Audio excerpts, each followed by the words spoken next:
Internet! Hello, you lovelies! Let's talk about Dune Prophecy Episode 5, which I think is the beautiful culmination of all of the things I felt about the flashback episodes mixed with the modern day timeline. This episode was absolutely my jam. Very excited to talk about it, but if you're new to this page, please hit that subscription bell. We are rapidly approaching 40K. I'd love to hit 40,000 by the end of this year. I talk about comic books. I love the books themselves. So if you're a comic fan, I read about 70 comics a week. I break down my favorite 9 for you in a weekly show. I also cover movies and, as you see here, TV, all from that genre content nerdy lens. So hit that subscription bell if that's your cup of tea. Also, if you like Dune Prophecy or not, like this video while you're here. If you're leaving, hit that like on the way out. If you're staying, hit that like while you're here. Also, most importantly, leave a comment below. I loved this episode. Really excited to have conversations about it. That's the power of the internet. We can all talk about stuff like we're all in some happy little book club, but this time for TV. So let's talk about it below. Without further ado, Dune Prophecy, Episode 5. This episode was what I've wanted to feel for the characters that are in the modern timeline. This episode was using all the intrigue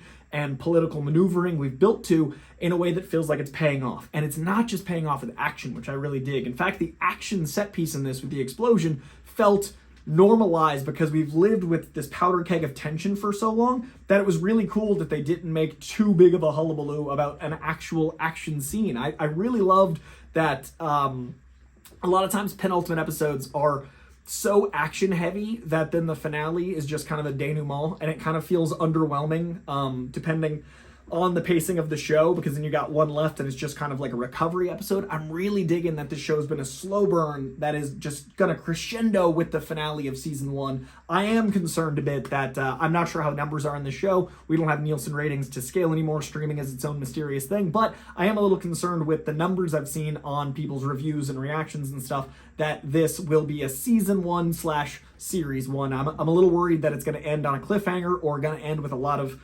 threads unsolved and we won't get a season 2, but I'm hoping I'm wrong there because there is a lot left to do in the finale. But this episode gave us so much to look forward to. I love that each and every character has the character they've shown themselves to be publicly facing, the character that we've seen them revealed to be, and then an emotional through line underneath that. I do reactions to this over at Real Rejects, filming at Real Rejects now, and John pointed that out during the episode. There's a few moments where that emotional through line is almost like who they really are, and I feel like it's revealing that to themselves in real time. It's really cool to see people tested and find out about themselves who they are, and I think that really came to fruition with the moment with the truth and the conversation had between a handsome McWest Bentley guy hovering in that chamber and him saying like he does want what's best for the Imperium, and her believing him. And I'm wondering, obviously he is proud of that place he built him up to. Like he had earlier in the episode said, like, what if the person you're pretending to be that you feel like you are now is better than who you are? And I think that he is embodying that better self, and he wants genuinely to be this person, this Atreides, which he isn't Atreides, but he wants to live up to that regalia, and I really believe he is what's good for the Imperium, and I think she does too, and that's what's interesting. I could see them being a force in the final episode. I see Desmond Hart and Mama Bear being a force in the final episode because I love that reveal of, you've felt it, it just wasn't spoken. That reveal of the sisterhood taking everything from her and her scorn for the sisterhood kind of reflecting in how she sees her husband, and her husband being weak throughout the show, him kind of leaning on other people's strength, and then this episode peacocking, but there's still so much cracks in his facade. And I've said this before, but I love that Mark Strong is playing against type here. He always has this confidence and this control, and he doesn't as this character. And in this episode, he's playing more of the traditional Mark Strong role, but because of everything we've seen to this point, we see that it's peacocking as opposed to actual strength. So I really dig that, especially the duality between them two. And we also see a lot more between the two matriarchs of that family. We get introduced to Constantine's mom, and we find out the card she's been playing, that she's in the sisterhood. We see him get rewarded for one little task. He's been a little mini this whole show, and in one episode, in one good deed attaboy, he gets the entire command of the Arrakis army. Crazy choice, but we're obviously going to see that fall apart, I'm pretty sure. So I love that the daughter feels betrayed because of everything she has earned and gotten to this point, everything that she was supposed to have. In this moment, much like Sophia Falcone, I love that it is taken away in just an instant of a single good act, and then she would go to someone that actually is going to help the Imperium. And then we see the betrayal of infidelity between Mark Strong and his flame, the mother of Constantine, and then a new burgeoning love that has felt some seeds planted between Mama Bear and Duncan Idaho. Sorry, not Duncan Idaho, Bob Idaho, his cousin. The incredibly charismatic manipulator of flesh. I'm really curious how that comes to play. Also very impressed that he was able to survive that awesome moment of very intense action. I really love the rebellion being seen as a net positive, much like in Star Wars. Again, a lot of Star Wars DNA planted in the Herbert books beforehand, but the rebellion does seem like the people that are trying to help because of this overarching power structure that isn't working clearly, this wealth inequality we see in the Harkonnens. And I really dig that the Harkonnens and the Atreides, which are the two names that we see, you know, as fixtures in the Dune films, have this early seed planted, and that they are one person in our Desmond Hart. Because Desmond Hart has been fascinating from the jump. That reveal at the end that he is half and half, that he is, you know, Biggie Shakur, that he is Capulet and Montague as one. I'm really curious how that goes to set the seeds for things later on. He also seems like he might be the twice born. I wonder what's going to happen with Layla, because she's clearly the one setting up as the twice born, and her performance in this episode is astronomical. I love how meek and meager she played throughout the show, and there was always something so interesting about her, regardless of that very meek portrayal, and then she got to play so strong, so captivating as this mother Raquel.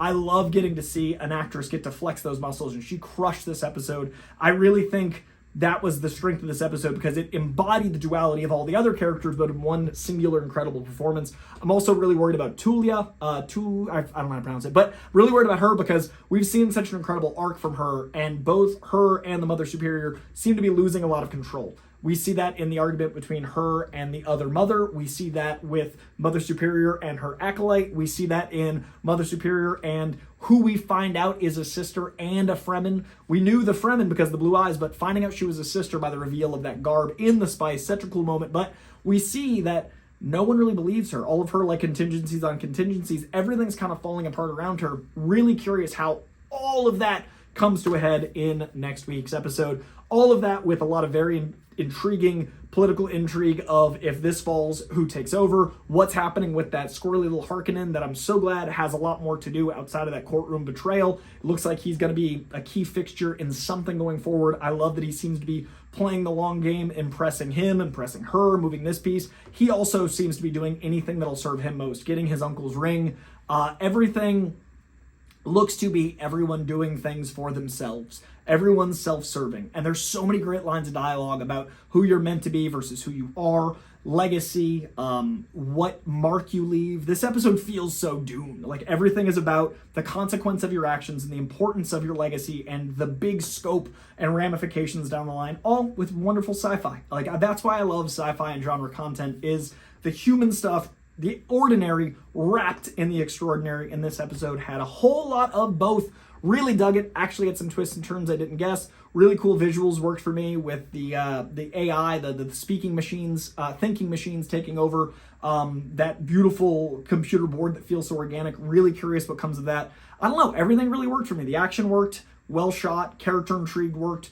I actually am invested in the drama. It is working for me in this penultimate episode. I'm gonna sneeze. The spice. But yeah, we're going to be back next week for the finale. I hope you enjoyed this one as much as I did. If there's anything I forgot to talk about, let me know in the comments below. What character do you think is going to get killed in the finale? Who do you think makes it? I don't think Constantine makes it out of this one. I think Desmond Hart does, and I think Atreides does by teaming up with her. I think she ends up being the one that runs the Imperium, as was prophesized. I feel like she was so important in the first two episodes, and intentionally they distracted us for not her being like, you know, as essential in the middle, and she's going to come back strong at the end. And I also think we're going to see more of the Fremen. Very intrigued by this. Really enjoyed it. Again, let me know in the comments below. Please hit that subscription bell if you haven't already. Leave a comment about your predictions. I want to read them. I want to think about this for a week. That is the joy of weekly TV, these water cooler conversations. F the bench model. Let's actually talk about art. Let me know in the comments below. Again, subscribe, like, comment. Much love. I'll see you guys next week. I'll see you this week for This Week in Comics with maybe the last episode of the year because we're going into the holidays. I want to take, Christmas Eve and New Year's Eve off, but with at least one more This Week in Comics. You'll also see a brand new episode of Creature Commandos this week. I already just dropped my Craven review, both an Out of the Theater and a spoiler review. You're also going to see starting up my What If stuff. So lots and lots of stuff to come on this channel. Keep your eyes peeled. Keep those subscription bells on. See you guys soon. Bye.